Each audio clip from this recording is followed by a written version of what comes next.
Berita selanjutnya, Saudara. Komisi Pemberantasan Korupsi atau KPK akan kembali memanggil selebgram Lisa Mariana berkaitan dengan penyidikan kasus dugaan korupsi proyek pengadaan iklan pada Bank Pembangunan Daerah Jawa Barat dan Banten atau Bank BJB periode 2021-2023. Juru bicara KPK, Budi Prasetyo mengatakan KPK telah berkomunikasi dan merencanakan pemanggilan Lisa Mariana lantaran penyidik KPK masih memerlukan keterangan Lisa Mariana untuk mengungkap aliran dana non-budgeter yang dikelola di Sekretaris Perusahaan BJB.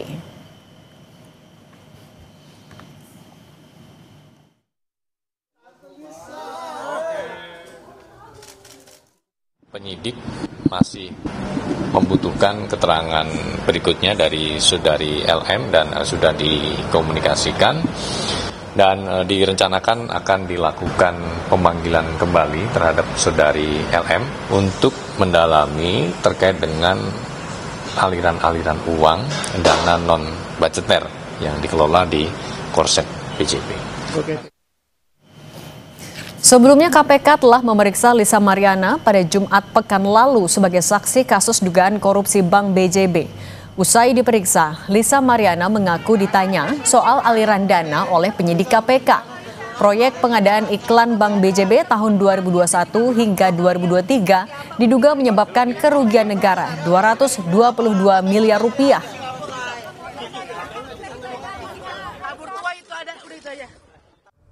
Yang jelas sudah valid. Ini mengenai kasusnya Pak Ridwan Kamil di Bank BJB. Berarti membenarkan adanya aliran dana tersebut? Ya kan buat anak saya. Berarti benar? Benar. Berapa banyak dan berapa jumlah? Ya saya tidak bisa sebut nominalnya ya. Lebih lengkap soal pemanggilan Lisa Mariana untuk mengungkap aliran dana pada kasus dugaan korupsi Bank BJB, sudah bergabung Komisioner KPK periode tahun 2007 hingga 2011 M. Yasin. Pak Yasin, selamat petang. Selamat petang Mbak Cindy. Pak Yasin, Lisa kan baru dipanggil berapa hari lalu, tapi udah dijadwalin diperiksa lagi. Sedalam apa informasi yang bisa diketahui oleh seorang saksi kalau dalam waktu berdekatan sampai harus diperiksa 2 kali? Ya. Dan bisa saja alasan kurang sehat sehingga untuk memaksimalkan pemeriksaan perlu dipanggil ulang.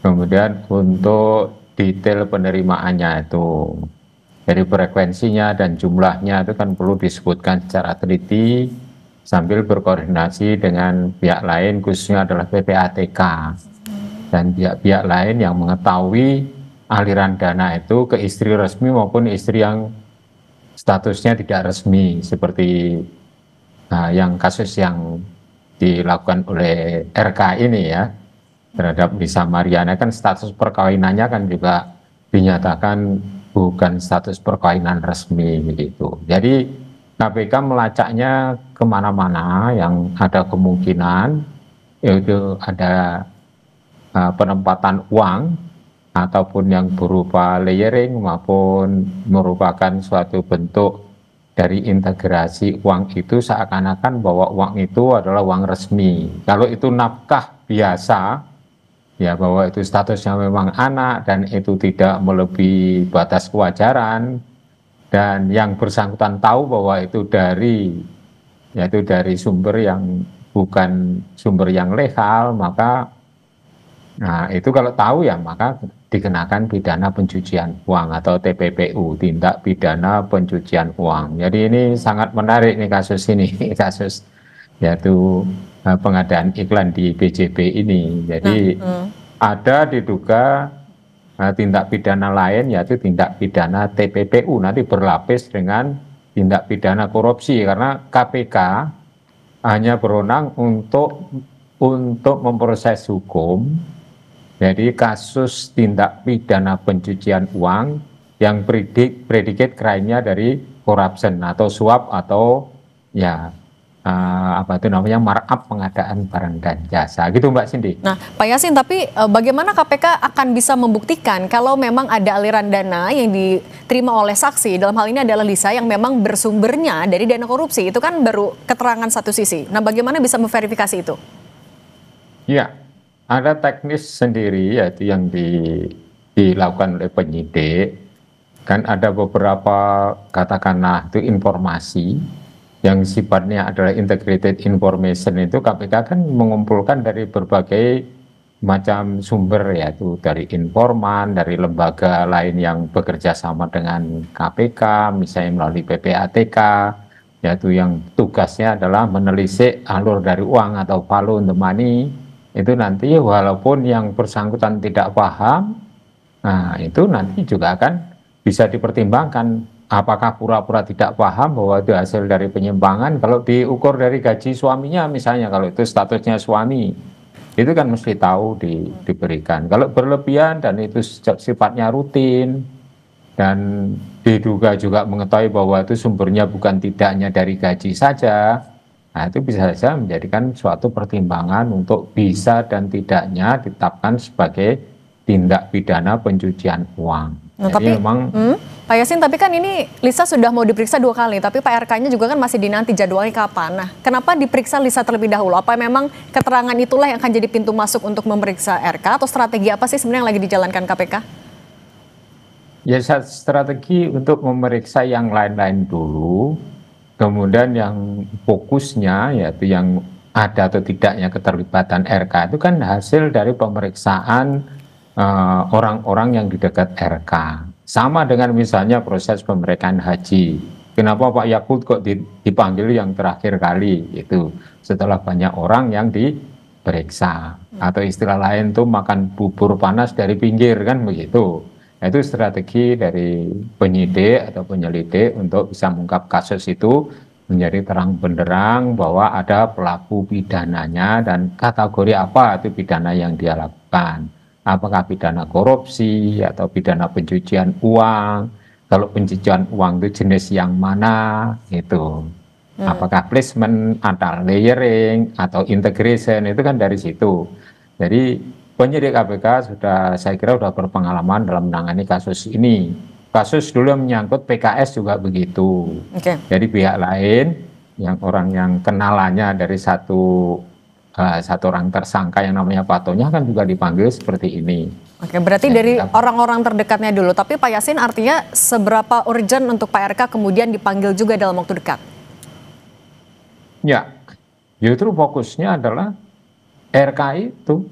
Fokusnya, tetapi harus dihimpun informasinya itu dari orang-orang yang ada koneksi atau hubungan dengan pihak-pihak yang sekarang sudah menjadi tersangka maupun pihak RK sebagai gubernur yang mempunyai kewenangan untuk memerintahkan, kan sebagai komisaris otomatis itu kalau gubernur itu dari Bank BJB itu. Jadi keterlibatan itu harus diruntut penelusurannya dari pihak-pihak lain dulu, sehingga setelah jelas maka baru dipanggil. Itu strategi dari salah satu penegak hukum, misalnya KPK seperti itu, yang saya juga tahu. Saya gabung di KPK itu 8 tahun ya, bukan hanya 2007, 2011, tapi juga dari awal berdirinya KPK ya, walaupun statusnya memang belum komisioner ya, sebagai direktur saya di situ. Begitu Mbak Cindy. Oke, artinya merangkai keterangan dari orang-orang terdekat dulu. Nah, tapi kalau selain keterangan saksi dan orang-orang terdekat tadi, Pak Yasin, pintu masuk untuk menelusuri atau mengusut aliran dana bisa dari mana lagi sih? Dari berbagai sumber ya tuh ya, dari katakanlah ya di perbankan misalnya, yaitu ada transfer yang mungkin tidak bisa dideteksi oleh PPATK. KPK punya kewenangan itu untuk mengusut LHKPN dan juga harta-harta yang mungkin juga diatasnamakan orang lain. Jadi seperti itu. Jadi kalau yang namanya integration itu seakan-akan kegiatan usahanya itu adalah usaha yang misalnya investasi yang resmi, ada izin usahanya, dan itu katakanlah aktivitas yang sah, gitu, aktivitas bisnis misalnya, itu bisa saja ditetapkan di situ, sehingga penelusurannya itu harus dari berbagai aspek.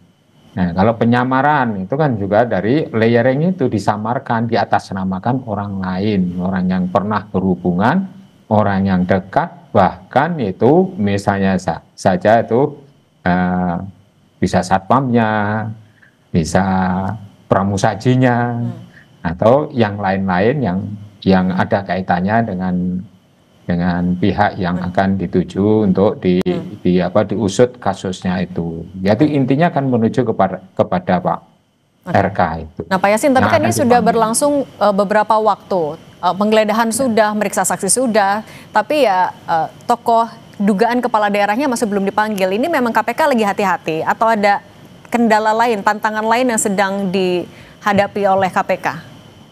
Dugaan saya untuk melengkapi bukti-bukti itu barang bukti dan bukti-bukti lain sehingga mengerucut kepada 2 alat bukti yang cukup untuk menuduh seseorang atau meningkatkan status hukum seseorang itu dari penyelidikan ke penyidikan. Artinya menjadi tersangka itu harus hati-hati. Jadi komplit dulu baru dipanggil, kemudian dimintai keterangan. Padahal informasi-informasi yang lain sudah berlapis, buktinya dikumpulkan oleh KPK. Strategi KPK seperti itu, tidak gegabah dan hati-hati di dalam melaksanakan penegakan hukum. Jangan sampai menyederai orang yang tidak bersalah, kemudian buru-buru ditetapkan tersangka. Ya walaupun sekarang punya kewenangan untuk SP3 ya, tapi itu tidak dijadikan suatu fokus untuk sembrono. Ya. Jadi kehati-hatian itu tetap kita hargai. Strateginya seperti saja strategi yang dipakai oleh pimpinan KPK periode-periode sebelumnya, yaitu periode 1 sampai periode yang sekarang ini. Itu memakai strategi yang seperti itu. Itu para penyelidik dan penyidiknya sudah punya kompetensi di bidang itu, Mbak Cindy. Jadi kita tunggu aja, ya mudah-mudahan segera kasus ini bisa terungkap siapa yang menjadi prime mover dari kasus ini.